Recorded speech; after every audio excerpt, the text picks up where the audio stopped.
Hello there, everyone. I'm Kyle Crane, and my project is on building resilience into urban food distribution. Now, firstly, I want to define what I mean by urban food distribution. There's two different ways you can look at it. It can either be a program that is built into a city, has a physical location where they grow food and distribute it to the surrounding community. So these are often like pea patches, farm it yourself food gardens, or programs that schools run where they have a garden that then goes directly into the cafeteria and the kids get their food that way.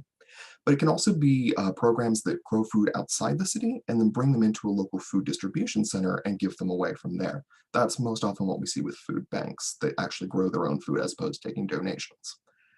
Now, urban food distribution is particularly important because it works as a very good safety net for communities.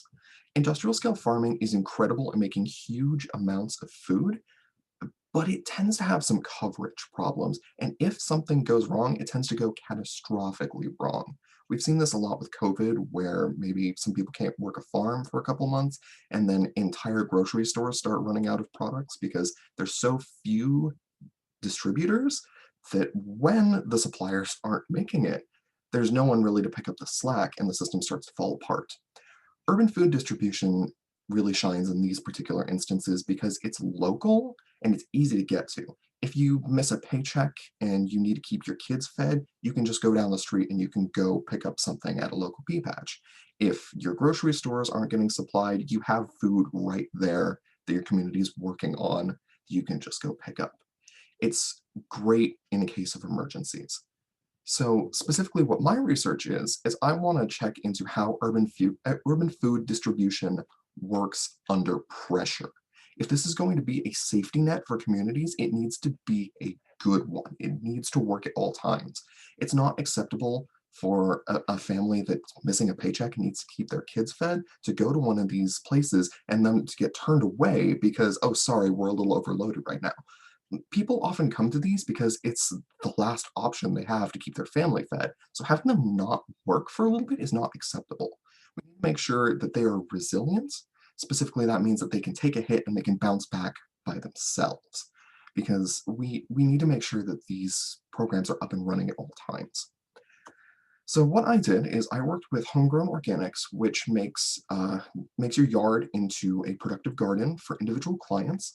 And I wanted to take the strategies that they use for high-end clients and apply them to public options. So we kind of have the best of both worlds. We get expertise from homegrown organics, and then we get the wide distribution from these pre-existing programs.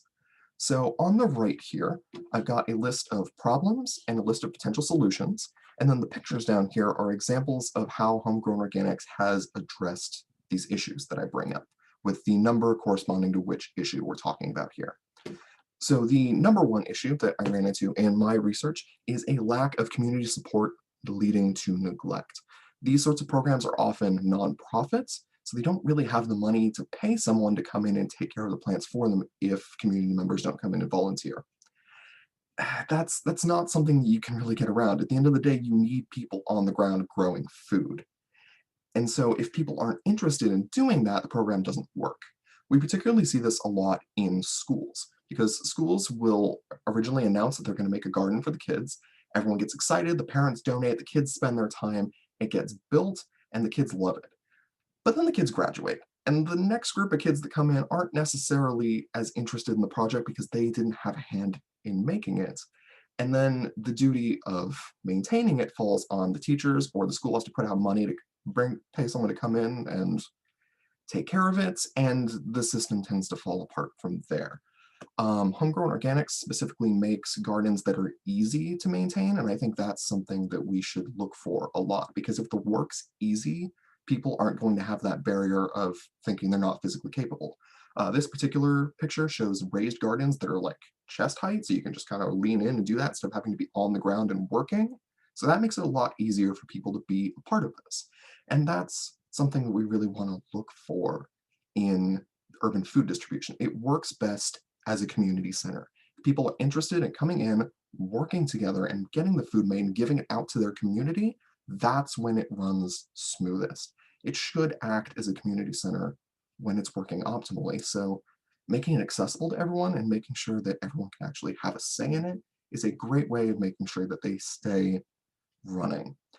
And that's really what we need. Because remember, this isn't going to be something that's going to replace industrial scale farming. That's never going to happen.